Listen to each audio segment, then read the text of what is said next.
अध्याय के हम लोग 23वें श्लोक में प्रवेश कर रहे हैं। पिछले श्लोक में हम लोग ने पढ़ा कि वास्तव में पुरुष जो है वो पर है ना, पर अन्य के संबंध से वह उपद्रष्टा, जैसे देखने वाला, अनुमंता बन जाता है।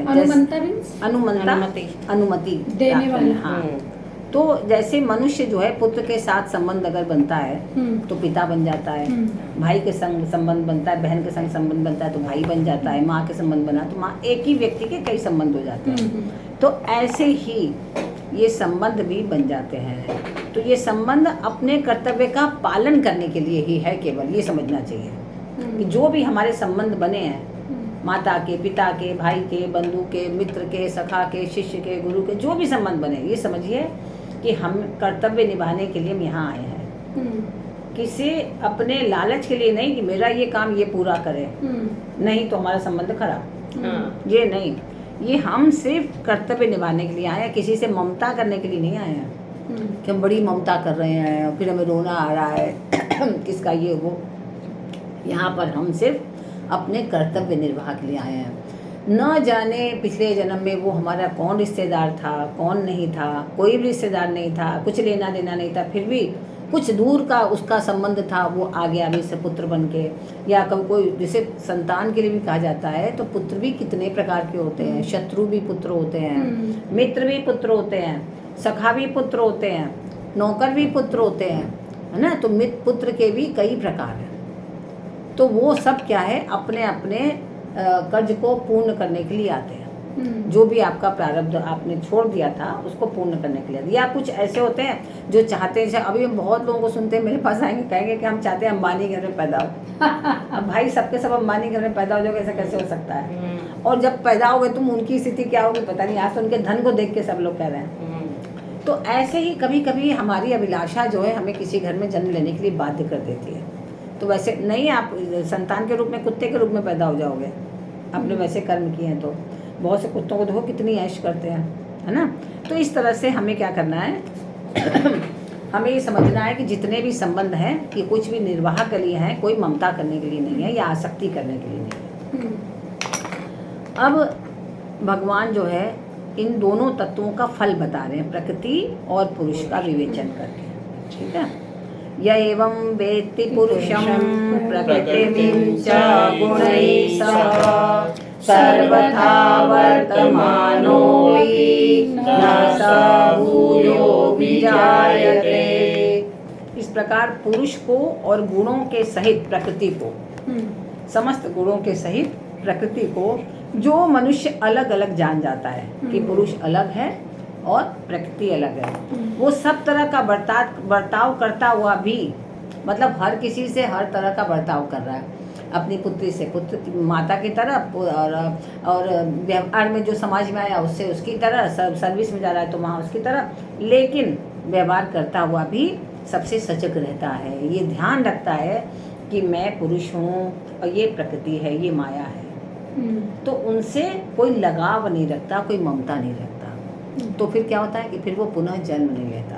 पुनरपि जननम पुनरपि मरणम पुनरपि जननी जठरे शयनम नहीं करना पड़ता उसको। ठीक है। अगर वो क्लियर हो गया उसको ये चीज़, तब ऐसी स्थिति आती है। ये एवं वेत्ति न स भूयो भी जायते। जैसे पूर्व श्लोक में कहा गया था देहेस्मिन् पुरुषः परः, कि पुरुष को देह से पर अर्थात संबंध रहित कहा है। पुरुष जो है वो देह से अलग है, भिन्न है। मतलब ऐसा नहीं है कि देह ही हम हैं, देह अलग है और जीव अलग है।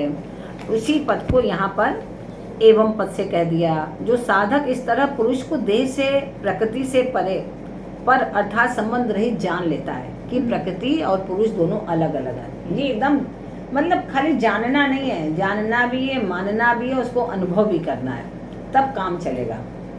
खाली जानने से कुछ काम नहीं होगा। जान गए लेकिन हम उसको अनुभव ही नहीं कर रहे हैं, हम उसको अनुसरण ही नहीं कर रहे हैं। जानने के बाद तो महत्व तब है ना कि जाने, उसको माने और फिर उसको अनुभव में भी लाएं, हमेशा उसका प्रयास करें। तो क्या होता है कि जब वो जान जाता है तो वो प्रकृति से संबंध रहित हो जाता है ना। और विकार, कार्य, कारण, विषय आदि रूप से जो कुछ भी संसार दिखता है वह सब प्रकृति और उसके गुणों के कार्य हैं, ऐसा वो यथार्थ रूप से जान लेता है कि अभी हमें सुख मिल रहा है या दुख मिल रहा है, हमेशा नहीं रहेगा। न वो सुख पहले था और ना आगे रहेगा, न वो दुख पहले था ना आगे रहेगा, तो परिवर्तित होता रहेगा, हर चीज़ परिवर्तित हो रही है। तो वो उसको सीखने लगेगा, वो उसको देखने लगेगा, वो उसको समझने लगेगा, फिर वो परेशान नहीं होगा।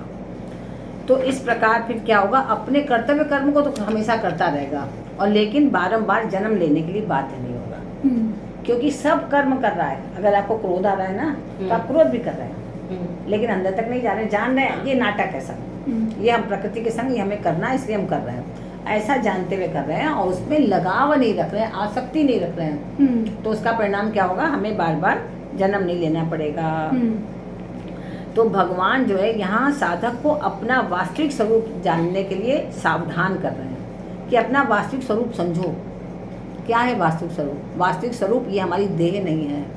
वास्तविक स्वरूप जो हमें दिख रही है माया, वो माया नहीं है। ये माया तो अभी क्षणिक नष्ट, अभी देखो युद्ध हो रहा है, युद्ध में क्या हुआ, सारे शहर के शहर नष्ट हो गए, 2 मिनट नहीं लगा, कितना सब सारा नष्ट हो गया, बनने में कितना टाइम लगा, कितनी उन मकानों में सबकी आसक्ति रहती है, हम सबकी, उन्हीं की नहीं हम सबकी भी रहती है, कितने आसक्त रहते हैं, हमारा मकान, ये हमारे मकान, तो मकान जन धन सबकी हानि हुई वहाँ।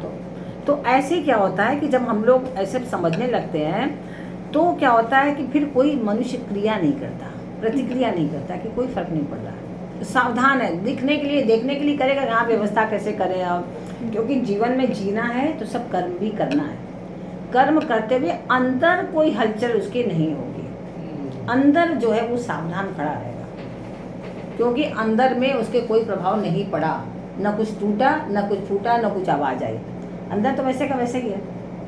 तो जब ये समझने लगेगा तब वो सावधान रहने लगेगा, और तभी जब कोई छोटी मोटी हारी बीमारी होगी तो आपको फर्क नहीं पड़ेगा, आपको लगेगा ये शरीर का धर्म है, ये लगेगा ये शरीर का धर्म है, तो होगा और चला जाएगा, खत्म हो जाएगा।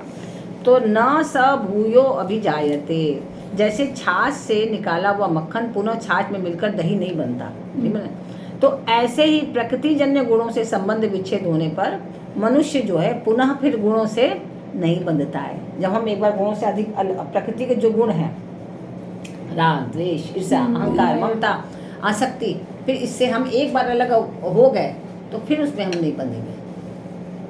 लेकिन तो खींचते हैं, लेकिन वो तो नहीं, जब एक बार एकदम क्लियर फंडा हो गया, वो तो तब खींचते हैं जब खाली अभी हम जान रहे हैं, अभी ना हम मान रहे हैं और ना हम उस पर चल रहे हैं, अनुभव कर रहे हैं क्या, वो तो तब होगा, एक एक पग, एक एक मिनट जो भी हम कर्म करें उसका चिंतन करें, हम उस पर सोचें, विचार करें कि जो हमने कर्म किया, क्या किया, इस कर्म का क्या परिणाम है, हम अगर दुखी हो रहे हैं उसका क्या परिणाम, या हम क्रोधित हो रहे हैं, कोई भी बात हमारे मन की नहीं होती, तो हमें ये सोचना चाहिए मन की नहीं हो रही, इसका मतलब कि हमारी वो इच्छा है।